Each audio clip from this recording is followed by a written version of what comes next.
Hello, this is Module 7, the Social Determinants of Health. In this module, I learned about how health is shaped by certain determinants, certain factors in your life, and a lot of that has to do with stress. So one of the ways that that your health is affected is by chronic and reduced stress. I'm actually learning about this in anatomy and physiology as well, which is really interesting to sort of learn about the two different perspectives of it. Basically, if you are chronically stressed, you are at risk for a lot of different health problems. That includes like heart problems, lung problems, cancers, weight problems, like any type of issue. Honestly, it can oftentimes be connected back to stress. And like a little bit of the sciencey stuff here, your body is producing these different enzymes to help you when you're stressed. And the issue is that like enzymes, because like say you're running after you're on a field and a lion is chasing you and you're running. You want your body wants to do a ton of different things. It wants to like get rid of some weight. It's not going to be focusing on like your reproduction and basically you have a lot of different stress responses which help you when it's an acute stress. And when it's chronic stress, like maybe I'm thinking I have a math test coming up, oh my god, when it's that kind of chronic stress, all of those things keep going and like the stress responses go on and on and on, and that's not good for you. So the fight or flight response is good for you because the body produces cortisol, which sharpens your memory and makes you more alert, letting you take on whatever challenge you're being presented with. But in chronic stress, when you're super stressed for long periods of time, like months or years, or weeks, your body begins to produce too much cortisol, and that impairs immune function, inhibits memory, and causes other bodily issues, which in turn can cause diabetes and other illnesses, as I already mentioned.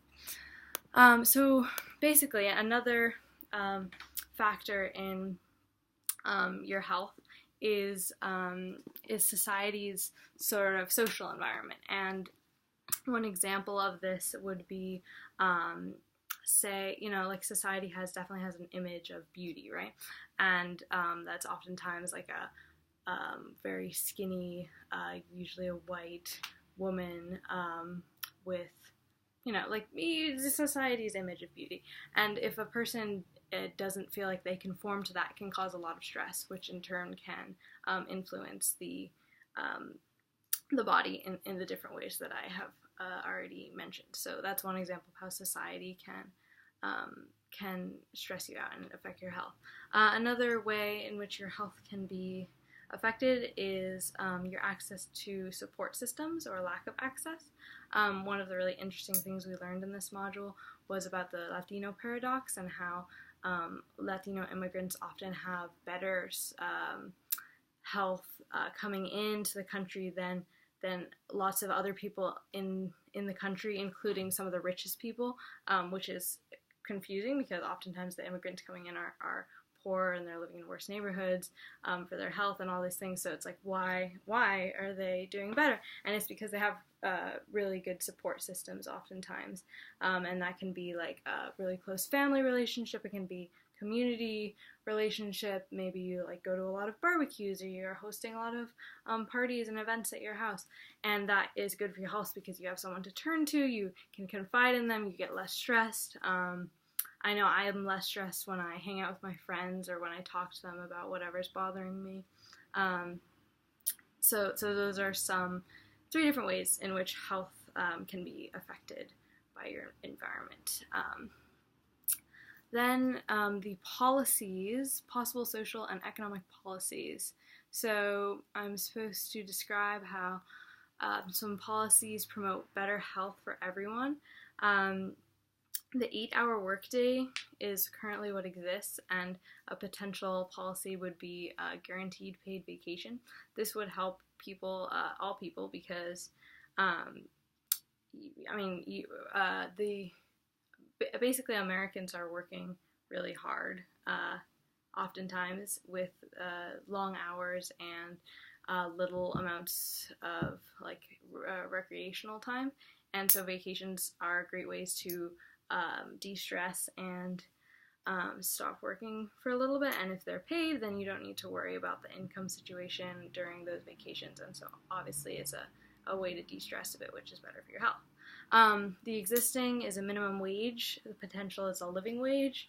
Obviously, this would de-stress people if means you don't have to work 2 or 3 jobs. It means that you can, maybe you can, if you do have some extra money because you're working 2 jobs, you can afford to like send your kid to a better school, or have childcare for that kid. So, but all ways to de-stress, which is the main focus because that's what will help your health. Right now we have unemployment insurance, and the potential is for job training and replacement. So there's a difference between being unemployed and sort of looking for a job and, getting a little bit of money from the government, but having a really hard time getting a job, versus job training and replacement, which would enormously help unemployed people to get back into the workforce and start making money again, which is how people survive in this society. Also existing, we have free K-12 education, and a possibility to add to that would be paid parental leave. This is also a massive thing, like not just related to stress, but like talking to your kid in general at a young age and like interacting with your children is supposed to be like really, really good for them. And also paid parental leave, then you're able to spend time with your child without worrying about the money situation. Also de-stressors, get to spend more time with family. That means you have a better social support system going on. It's just good stuff all around. Affirmative action, which is limited right now, and potential is for housing assistance. Housing is, especially in San Francisco in the Bay Area, it's a massive source for stress because it costs so much, and as we've seen in other modules, Place Matters and Environmental Justice module, I think where you're living makes a huge difference. So if you have affordable housing in some better neighborhoods or some like safer neighborhoods, I don't know, the housing, with more choice and with more affordability, there's going to be less stress and therefore better health. And lastly, Social Security is what exists currently, and we have the potential for universal healthcare. Universal healthcare not only takes off a stressor of like, do I have enough money to go to the doctor, but it also, if you are able to go to the doctor, then you are helping your health, right? So that's definitely a big obvious component, a way to help your health. What kinds of employment, education, housing, or transportation policies do we need today to promote health equity? Well, some of those were the ones just listed. I think that also transportation policy-wise, honestly, I think that transitioning to a greener systems of transportation is a way to promote health equity. That's sort of like thinking on a much larger picture than we have been. But so much of his health is smog and air pollution, that going greener would be better for everyone's health. In terms of obstacles and opportunities which exist, and how would power in American society have to shift in order to install new kinds of health policies and other policies which would promote health equity. So much of it is about like big companies or even the government making decisions on the behalf of people that have difficulty having a voice in decision making, and so I think that power dynamic would have to shift in order for people to get equal and equitable health. policies. Also, there was a quote that if inequalities in health were fixed property of society, then you'd say we can't do anything about it, but that's not the case. The magnitude of inequalities in health changes over time. It can get rapidly worse, and if it can get rapidly worse, it ought to be possible to make it rapidly better. So I absolutely agree.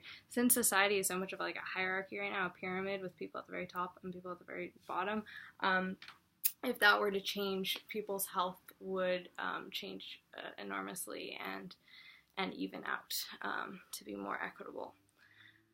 So my last concluding statement for this module is that the social determinants of health are like wide and wide-ranging. A really interesting activity we did was the pie chart and how that like economic and social determinants was a massive part of influencing your health.